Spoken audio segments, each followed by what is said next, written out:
pessoal, dando continuidade aí. Então, ele vai propor, certo, uma cirurgia.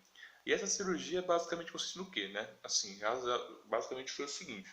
Ele queria, né? Basicamente, em si, ele ia pegar o fígado do conde, ia colocar um pequeno tubo e através desse tubo, né, na parede do estômago, você teria tipo um dreno, certo? E isso ia impossibilitar que ele tivesse algum tipo de impossibilidade de passar líquido ali, né? Abscenso, que se fala. Então, ele tivesse um abscenso, na verdade. Então, o que acontece? Essa cirurgia, por incrível que pareça, vai dar certo. Isso vai fazer o nome do Loki, né, ficar muito conhecido, certo? E a partir disso, o que vai acontecer?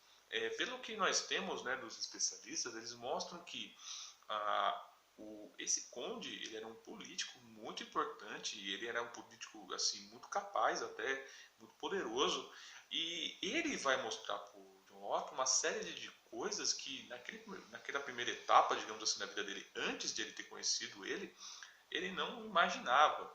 E algumas questões, né, vão começar a surgir. A partir disso vão começar a surgir, que são do tipo, por exemplo, quais são as origens do poder? Como deve ser analisado, certo, esse processo? Quais são os limites do poder? Quais são os direitos do povo? Então, em contato com esse conde, né, ele vai subir de cargo depois, né, mas o contato dele, o trabalho entre os dois, é importante dizer, o John Locke, né, cuidou dos filhos dele, inclusive até dos netos. Inclusive o John Locke, ele tem obras, né, relacionadas à pedagogia, à economia, porque acontecia o seguinte, ele era meio que ele ajudava esse conde aí nas coisas, nos trabalhos dele que envolviam essas coisas, e ajudava também na criação dos filhos, porque ele era um tipo de tutor dos filhos, né? Inclusive, um dos especialistas, ele fala que a educação do gentil homem, certo? Digamos assim, é uma educação que meio que mistura um homem prático, um homem com virtudes estoicas, um homem que tem grande respeito pela erudição, certo? Basicamente, moderado é uma ideia, né? Uma proposta, uma organização ali da educação que o John Locke vai propor. Então, o John Locke, né, meio que a vida dele muda a partir disso, e nesse momento é que ele vai, de fato, tá se encaminhando, né, para a filosofia, para outras questões que não estavam presentes naquela primeira etapa, mas que vão continuar ainda, até porque ele vai continuar sendo médico, então ele vai também ainda ter interesse pela medicina, ele não vai abandonar isso, muito pelo contrário, ele vai continuar nisso daí. Tá? E o que vai acontecer, né? Como eu falei para vocês, eles estão num contexto onde você tem o quê? Você tem, digamos assim, aquela visão do parlamento e aquela visão do rei, certo? E você tem a monarquia, né? Os defensores da monarquia, e tem aquela voz, aquele voz liberal que ainda não tinha, digamos assim, aquele pensamento liberal que não tinha voz ainda. Né? Então, o que vai ser basicamente a grande questão do livro do John Locke? A questão da propriedade, certo? Então, a obra, aqui é importante dizer uma coisa, acabar com dois mitos que é muito comum você ver sobre esse texto do John Locke. Muita gente pensa que a obra, né, do John Locke, ela foi elaborada com o objetivo, né, de combater o Hobbes, certo? O que se vê, segundo os especialistas, é que na verdade o interesse do John Locke pelo Hobbes se apresenta na juventude, certo? Então ele leu, sim, o Leviatã, mas a obra do John Locke não é feita contra o Leviatã, certo? Apesar de ele ter consciência, ele ter feito leituras e ter consciência, tá?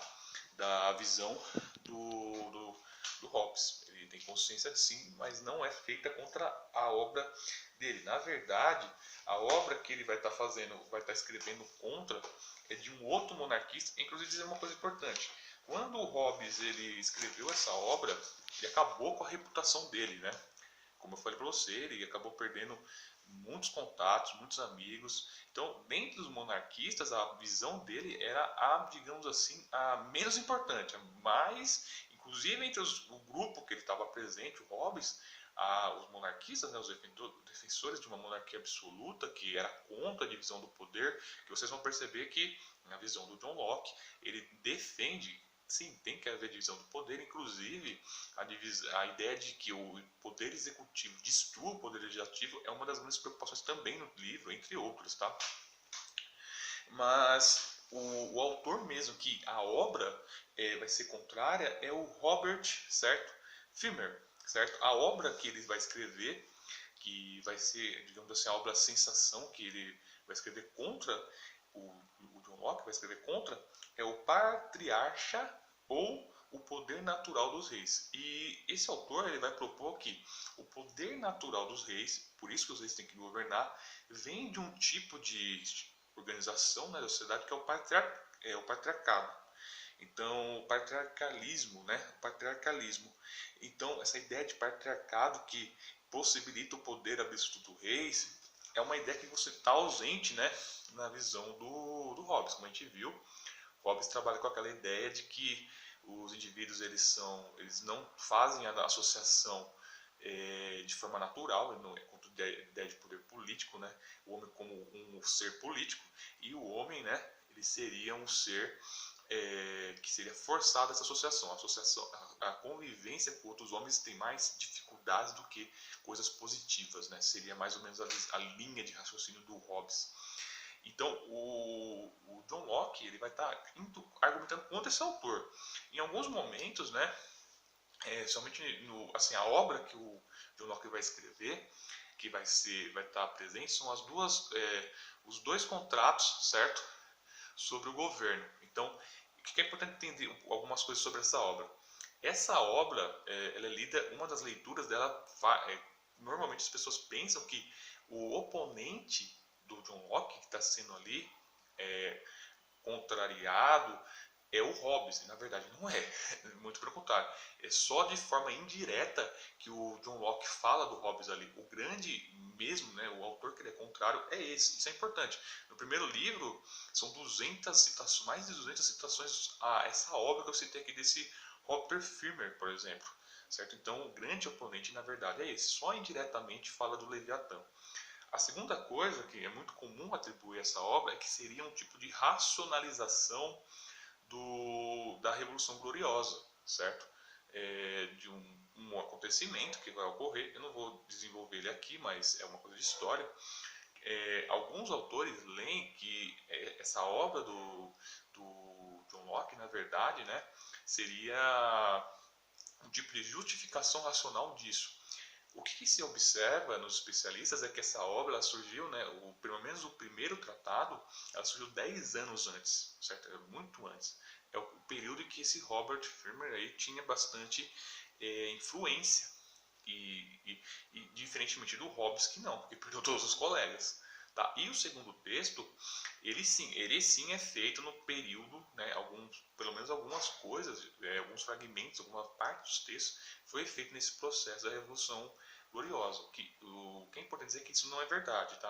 A obra do John Locke não foi feita com o objetivo de racionalizar esse processo. Até porque como ela saiu, essa Revolução Gloriosa já estava consumada. Então, os problemas, as coisas que aparecem ali, apesar de ter algumas referências históricas, o John Locke, dentre os pensadores do contrato social, a visão dele, né, é a visão que mais se descola, de certa forma, da história. Tá? E isso é importante dizer por quê? Porque muita gente vai criticar o John Locke de que ele seria um autor que nega a história. Ele propõe um tipo de argumentação que seria propriamente lógica e não teria consideração por eventos históricos. Tá?